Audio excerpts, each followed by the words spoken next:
సచ్చిదానందరూపాయ విశ్వోత్పత్యాదిహేతవే తాపత్రయ వినాశాయ శ్రీకృష్ణాయ వయం నుమః. తద్విద్ధి ప్రణిపాతేన. ప్రణిపాతం అంటే అర్థం ఏంటండి? ఓ అర్జున, నా పక్కన రాసుకుంటూ తిరిగినా నీకు జ్ఞానం రాదు. జ్ఞానము కావాలంటే మాత్రం గురువులను ఆశ్రయించాలి, తత్వవిధులైనటువంటి వారిని ఆశ్రయించాలి. అలాగని వాళ్ళ దగ్గరికి వెళ్ళి కాలు మీద కాలేసుకుంటూ ఆవులించుకుంటూ అడగకూడదు. తద్విద్ధి, జాగ్రత్తగా తెలుసుకో. ఫస్ట్ స్టెప్ ఏంటి? ప్రణిపాతము చేయాలన్నారు. దండవత్ అంటాం కదా, కర్రలాగా పడుకోవాలంతే. ప్రణిపాతేన పరిప్రశ్నేన సేవయా, ఇన్ని కండిషన్స్ పెట్టాడు సాక్షాత్ మీ కృష్ణుడే. ఉపదేక్షంతి తే, వారు అప్పుడు నీకు ఉపదేశిస్తారు, అంతకుముందు వాళ్ళు ఉపదేశించరు. కాబట్టి వారి ఉపదేశ సారము నీకు దొరకాలంటే నీవు వారికి నమస్కరించక తప్పదు. This is something very important. దాన్ని ఎంతైనా చెప్పుకుంటూ పోవచ్చు, కానీ ఇది చాలు ఇప్పటికి. కాబట్టి స్తబ్దుడైన వాడికి ఇది ఉపదేశించడానికి కుదరదు. అలాగే భిన్నాయ, ఎవడైతే భిన్న దృష్టి ఎక్కువగా ఉంటుందో, ద్వైత దృష్టి ఎక్కువగా ఉంటుందో, నేను వేరు ఈశ్వరుడు వేరు అంటుంటాడో వాడికి ఇది ఉపదేశించరాదు. ఎందుకంటే అంత భిన్న దృష్టి ఉన్నా కూడా వాడికి ఇది బోధపడదు. అండ్ నైవ, ఈ మాట వినండి, ఇది ఇంకా బాగుంటుంది. నైవ ధర్మధ్వజాయ చ. అలాగే ఇంకొకడు ఉన్నాడు మన పార్టీలో, ధర్మధ్వజుడు. వీడికి కూడా నేర్పద్దు. ధర్మధ్వజుడు ఏంటండి? శిఖిధ్వజుడు పేరు విన్నాం, కానీ ధర్మధ్వజుడు ఎవడంటే ధర్మము అనే జెండా పట్టుకొని తిరిగే వాడికి కూడా చెప్పొద్దు. చేసేది చిన్న కర్మ, ఏదో పుణ్యకర్మ ఇంత చేసి పెద్ద జెండా ఎగరేసుకుంటుంటాడు, బ్యానర్లు కట్టుకుంటారు, ఓ నానా ఆడావిడు. ఇలా చేసేవాడికి కూడా ఇది ఉపదేశించదు. కారణం ఏంటంటే ఒక ధర్మకార్యము చేసినప్పుడు ఆ ధర్మకార్యము నన్ను ఉద్ధరిస్తుంది అని తెలుసుకోవాలి. ఒక మంచి పని చేసినప్పుడు నన్ను ఉద్ధరిస్తుందని నువ్వు చేస్తున్నావు, కానీ నీ పేరు నలుగురికి తెలియాలని చేయడం ఏమిటి? కాబట్టి ధర్మధ్వజులు అంటే వారు చేసిన పుణ్యకర్మలను ఏకరువు పెట్టేవాళ్ళు అని అర్థం. ఎక్కడ వెళ్ళినా వాళ్ళ పేర్లు అవి రాసి ఉండాలి. ఆలయాలకు వెళ్ళినా దేవుడి విగ్రహం చిన్నగా ఉంటుంది, వీళ్ళ పేర్లు పెద్దగా రాసి ఉంటాయి. అసలు హిందూ దేవాలయాల్లో ఈ పేర్లు రాసే సంస్కృతి మూసేయాలి. కాబట్టి దైవానికి సమర్పించిన తర్వాత సమర్పించారు, అయిపోయింది, పేర్లు రాయడం ఏంటి అసలు? కానీ మన వాళ్ళు కూడా అలాగే చెప్తారు, మీరు ఇంత దానం ఇవ్వండి, మీ పేరు ఇక్కడ రాస్తాం. ఎందుకు రాయాలి? Why should your name be there? నాయన, నువ్వు దానం ఇస్తుంది పేరు చెరిపేసుకోవడానికి, మళ్ళా పేరు రాసుకుంటే ఏం లాభం? నీ ఇండివిజువాలిటీ పోగొట్టుకోవడానికి ఇదంతా సాధనరా బాబు అంటే నా పేరు అలా రాస్తారా, మైక్లో చెప్తారా? అలాంటి ధర్మధ్వజులకు కూడా ఇది బోధించరాదు.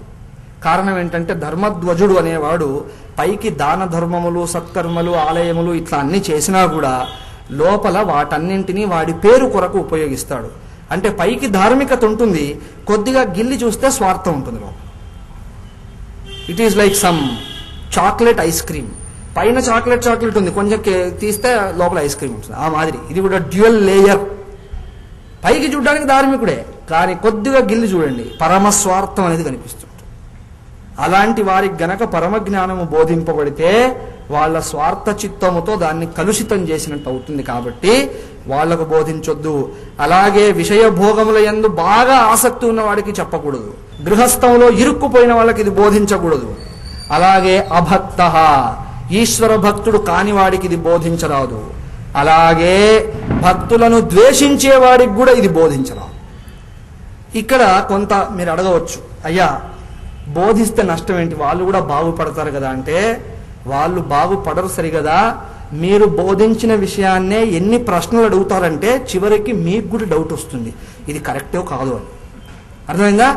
ఆచార్యులకే డౌట్ వచ్చేలా చేసేస్తారు. ఎవరైతే శాస్త్రమే తమ స్వరూపం అన్నట్టుగా కూర్చొని చెప్తారో అలాంటి వారిని కూడా వీళ్ళు కొన్ని పెక్యూలియర్ డౌట్స్ అడగడం వల్ల వారికి డౌట్ వస్తుంది శాస్త్రం మీద. మిగతా వాళ్ళ డౌట్స్ తీర్చడం దేవుడు ఎరుగు, వాడి మనస్సును కూడా కలుషితం చేసేస్తారు, లేనిపోని పిచ్చి పిచ్చి మాటలన్నీ చేసి. అండ్ అదీ కాక మీరు ఎంతో శ్రద్ధగా ఉపదేశించారు, ఆ ఉపదేశించిన 3వ నాటికి ఆ ఉపదేశమును ఏమాత్రం అనుసరించరు. తద్వారా మీరు ఉపదేశించిన జ్ఞానమునకు అవమానం అవుతుంది. కాబట్టి అలాంటివి బోధించడం రాదు, కుదరదు. అలాంటి వాళ్ళకి చెప్పదు. శ్రీమద్ భగవద్గీతలో కూడా భగవానుడు దాదాపు ఇవే కండిషన్స్ పెట్టారు. ఎవడైతే శాస్త్రములో దోషం వెతుకుతాడో, ఎవడైతే మహనీయులను గౌరవించడో, ఎవడైతే భక్తుడు కాదో, ఎవడైతే ధర్మద్వేషి ఉన్నాడో అలాంటి వారికి భగవద్గీతను వినిపించరాదు అని శాసనమే ఉన్నది. మీరు చూడండి, నేను భగవద్గీత చెప్పినప్పుడు కూడా అన్నాను, నేను అయినా సరే బోధిస్తున్నాను, నా తప్పు క్షమింపబడుగాక అని కూడా అన్నాను లెక్చర్. ఇప్పుడు కూడా అదే మాట అంటున్నాను మళ్ళా. ఓకే, మరి ఎలాంటి వారికి చెప్పాలి స్వామి అంటే, ఎవరికి శ్రద్ధ ఉన్నదో, ఎవరికి శాస్త్రముల యందు భక్తి ఉన్నదో, ఎవరికి ఈశ్వర పాదపద్మారాధన మీద బాగా ఆసక్తి ఉన్నదో, ఎవరిలో ఫ్రెండ్లీనెస్ ఉన్నదో, అంటే అందరినీ మిత్రులుగా భావించి మాట్లాడగలిగిన స్థితి ఎవరికి ఉన్నదో, అలాగే సేవా నిరతి ఎవరి దగ్గర ఉన్నదో, సేవ చేయడంలో ఈశ్వర సేవ, మానవ సేవ, వెరసి ఏ సేవ అయినా పర్వాలేదు, సేవ చేసే గుణం ఎవరికి ఉన్నదో, అలాగే కొంత వైరాగ్య భావం ఎవరికి ఉన్నదో, గృహస్థాశ్రమంలో ఉన్నా కూడా ఏదో ధర్మ నిర్వహణ చేసి మొత్తానికి కొంత టైం మాత్రం ప్రతిరోజు వేదాంత శ్రవణముకు కేటాయించగలిగిన వాడికి, అలాగే శుచిగా ఉండేవాడికి చెప్పాలి. శుచి అంటే అర్థం ఏమిటి? మానసికంగా అలజడి లేని వాడికి చెప్పాలి. వాడికి గనక చెప్తే మీరు చెప్పినది ఫలవంతమై కనిపిస్తుంది, తద్వారా సార్థకమవుతుంది అని చెప్పారు. ఈ కపిల గీత 9 అధ్యాయాలతో కూడిన గ్రంథం. దాంట్లో 8 అధ్యాయాలు ఇక్కడ అయిపోయాయి. 9వ అధ్యాయంలో ఆ తల్లిగారు పొందిన స్థితిని వర్ణిస్తారంతే. మైత్రేయుల వారు ఇలా చెప్తున్నారు, ఏవం నిశమ్య కపిలస్య వచో జనిత్రీ సాకర్దమస్య దయితా కిల దేవహూతి విస్రస్తమోహ పటలా తమభిప్రణమ్య తుష్టావతత్వ విషయాంకిత సిద్ధి భూమిం. ఇలా కపిల భగవానుడి చేత ఉపదేశింపబడినదైన కర్దముడి భార్య దేవహూతి తదనంతరం కపిలదేవుడు చెప్పినటువంటి సాధనలన్నింటినీ చక్కగా నిర్వర్తించినదై సరస్వతి నదీ తీరంలోనే వాసము చేస్తున్నదై నారచీరలు ఇత్యాదులు ధరించి కేశములను వదిలిపెట్టేసింది. అంటే సన్యాసానికి గుర్తది. కేశమును వదిలేయడం సన్యాసానికి గుర్తు. మీ ఇంట్లో అమ్మాయిలు కూడా కేశాలు వదిలేసినప్పుడు టెన్షన్ పడక్కర్లేదు, సన్యాసం తీసుకున్నట్టు లెక్క. కాబట్టి వాళ్ళ వెంట పడకండి, మీరు ఇలా జడ వేసుకోవాల్సిందే అనక్కర్లేదు. అర్థమైందండి? విత్త కేశము అంటే కేశం వదిలారంటే వాళ్ళు వైరాగ్యం ఉన్నట్టు లెక్క. కాబట్టి కేశాన్ని ఏదో రకంగా బంధించాలి. మీరు అన్నట్టు జడే వేయక్కర్లేదు, ఎక్కడో బంధన చేయాలి. కేరళ వాళ్ళు ఉన్నారు, అంతా వదిలేసి కింద ముడేయట్లేదా, అలా సమ్ స్మాల్ బంధనం ఇష్టు విధారు కలాపం అలా బంధింపబడే ఉండాలి. ఆ తర్వాత ఎప్పుడు సన్యాసమో విప్త కేశం వదిలేస్తాం. అలా ఈవిడ కేశమునంతా వదిలేసిందంటే గుండు చేసుకోలేదు, జుట్టును వదిలేసింది. అలా ఉన్నదంటే సన్యాస జీవితం గడుపుతూ ఆయన చెప్పిన వాటన్నింటినీ హృదయములో ఆ తత్వమును అంకితము చేసుకున్నదై సిద్ధి అనేటువంటి దాన్ని పొందింది అని చెప్పి ఆ తర్వాత ఆవిడ ఇదంతా తెలుసుకున్నదై కపిలుడిని ప్రార్థన చేసింది. ఏమని? వందే విష్ణుం కపిలం వేద గర్భం అంటూ గొప్ప ప్రార్థన ఉన్నది. అయ్యా, సకల వేదములు నీయందే ఉన్నాయి, నీవే సాక్షాత్ విష్ణువు అని ప్రార్థన చేసి ఇతి ప్రదర్శ్య భగవాన్ ఉషతీమాత్మనో గతిం స్వమాత్రా బ్రహ్మవాదిన్య కపిలోనుమతో యయౌ. ఇలా తల్లిగారికి బోధించాక, అమ్మా ఇంక నేను వచ్చిన ప్రయోజనం నెరవేరింది మీ విషయంలో, మీకు కూడా తత్వోపదేశం చేశాను, నన్ను ఇంకా పర్మిషన్ ఇస్తే నా పని చేసుకోవడానికి నేను బయటికి వెళ్తాను అంటే ఆవిడ కూడా ఒప్పుకుంది. సరే నాయన లోకోద్ధరణ గావించు అని చెప్పింది. ఆయన ఆ ప్రదేశాన్ని వదిలిపెట్టిన వాడై తదనంతర కార్యక్రమానికి ఆయన వెళ్ళాడు. ఏవం సా కపిలోక్తేన మార్గేణాచిరతః పరం ఆత్మానం బ్రహ్మ నిర్వాణం భగవంతం తమాపహ. కపిలుడు చెప్పినటువంటి సాధనంతటినీ ఆశ్రయించినదై ఆవిడ అచిరకాలములోనే బ్రహ్మ నిర్వాణము అని చెప్పబడేటువంటి మోక్షాన్ని పొందినది. ఏతన్నిగదితం తాత యత్పృష్టోహం తవ అనఘ కపిలస్య చ సంవాదో దేవహూతేశ్చ పావనః. నాయనా, ఎవరు? విదురా. ఓ విదురా, నువ్వు అడిగిన దానికి నేను సమాధానంగా వీళ్ళిద్దరి పావనమైన సంభాషణ నీకు తెలియజేశాను. దీన్ని మాటి మాటికి సంస్మరించు. నువ్వు కూడా వాళ్ళిద్దరి సంభాషణ మనకెందుకు అని వదిలేయకూడదు. అర్థమైందా? వాళ్ళిద్దరి సంభాషణ లోకోద్ధరణకై చేయబడింది కాబట్టి దాన్ని స్మరించు. అండ్ ఏనాటి కాలంలో అయినా, ఎంత కలియుగం వచ్చినా సరే, ఎవరైతే యహ ఇదం అనుశృణోతి యోభిదత్తే కపిలమునేర్ అతమాత్మయోగ గుహ్యం భగవతి కృతదీహి సుపర్ణకేతౌ ఉపలభతే భగవత్పాదారవిందం. ఏ కాలంలో అయినా, ఏ క్షేత్రంలో అయినా ఎవరైనా సరే ఈ పవిత్రమైనటువంటి కపిల దేవహూతి సంవాదమును గనక శ్రవణం చేస్తారో, యో అనుశృణోతి అన్నారు. యహ శృణోతి అనలేదు, ఎవరు వింటారో అనలేదు. అనుశృణోతి, మాటి మాటికి ఎవరు స్మరిస్తారో, అలాగే ఈ ఆత్మయోగము అనేటువంటి అతి రహస్యమును ఎవరు గ్రహిస్తారో అలాంటి వారు గరుడ గమనుడైనటువంటి గరుడ ధ్వజుడైనటువంటి భగవానుడి యందు పరమభక్తిని పెంపొందించుకుంటారు. అలాగే ఆయన పాద సేవాశక్తితో చివరికి ఆయన పాదములనే పొందుతారు. అంటే అర్థం ఏమిటి? వాళ్ళ ఉత్తమ గతి సునిశ్చితం. ఎప్పుడు? నేను చెప్పినప్పుడు వింటే కాదు, అనుశృణోతి, మాటి మాటికి వినాలి. అంటే శ్రవణము మననము నిధిధ్యాసనం అన్నీ చేయాలి.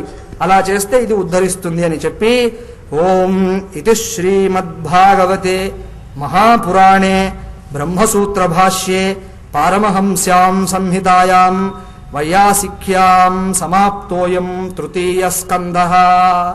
ఈ రకంగా కపిల దేవహూతి సంవాదముతో తృతీయ స్కంధము పరిసమాప్తమైనది. తర్వాత అథ చతుర్థ స్కందః. ఈ 4వ స్కందంలో విసర్గము అనేటువంటిది బోధింపబడుతుంది. సర్గ విసర్గ ఇవి గుర్తున్నాయా? చెప్పినట్టు ఏమైనా లీలగా గుర్తుంది కదా? Very good. 3వ స్కందము సర్గము అంటే క్రియేషన్. ఈ కపిల దేవహూతి సంవాదం అంతా సృష్టి ఆదిలో జరిగింది. అప్పటికి ప్రజా సృష్టి బాగా అవ్వలేదు, ఇంకా పూర్తి అవ్వలేదు.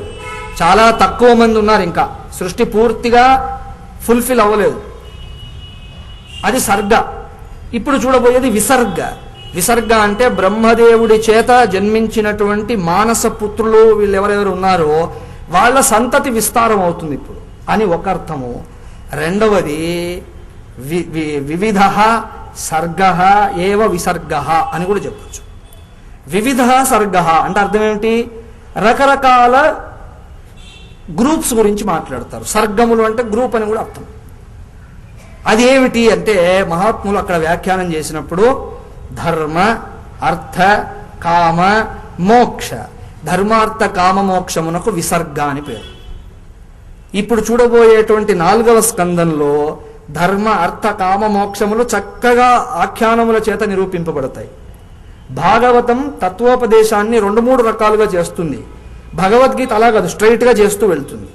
ఉపనిషత్తులు కూడా అంతే, స్ట్రైట్గా చేస్తూ వెళ్తాయి. ఎక్కడో కానీ కొద్దిగా తప్పవు, ఎక్కడో కానీ కొత్త మెథడ్ని అవలంబించవు. Otherwise they are very straight. కానీ భాగవతం అలా కాదు. కొన్ని చోట్ల తత్వాన్ని కథారూపంలో చెప్తుంది, కొన్ని చోట్ల తత్వాన్ని సంవాద రూపంలో చెప్తుంది, కొన్ని చోట్ల తత్వాన్ని స్తుతి రూపంలో చెప్తుంది, కొన్ని చోట్ల తత్వాన్ని గంభీరమైన భగవద్గీతలాగా చెప్పుకుంటూ పోతుంది. ఆ రకంగా 4-5 కోణాల్లో తత్వబోధ చేస్తుంది. ఈ చతుర్థ స్కందంలో మనం చాలా భాగం కథలుగా చూస్తాం. ఇప్పుడు అంటే ఉపాఖ్యాన రూప బోధ. అయితే అది కథ అనుకోకూడదు. ఆ కథను మీరు బాగా విమర్శన చేస్తూ ఉండాలి. ఇన్ఫ్యాక్ట్ నా అనుభవం మీకు చెప్తున్నాను, స్ట్రైట్గా ఉంటేనే ఈజీగా వస్తుంది. కథలోంచి తీసుకోవాలంటే చాలా కష్టం. స్ట్రైట్గా ఉపదేశం చేసినప్పుడు అంత కాన్సన్ట్రేషన్ లేకపోయినా పర్వాలేదు. కథారూపముగా ఉపదేశము చేసినప్పుడు మరింత శ్రద్ధ ఉండాల్సి వస్తుంది. కానీ జనం రివర్స్గా అనుకుంటారు.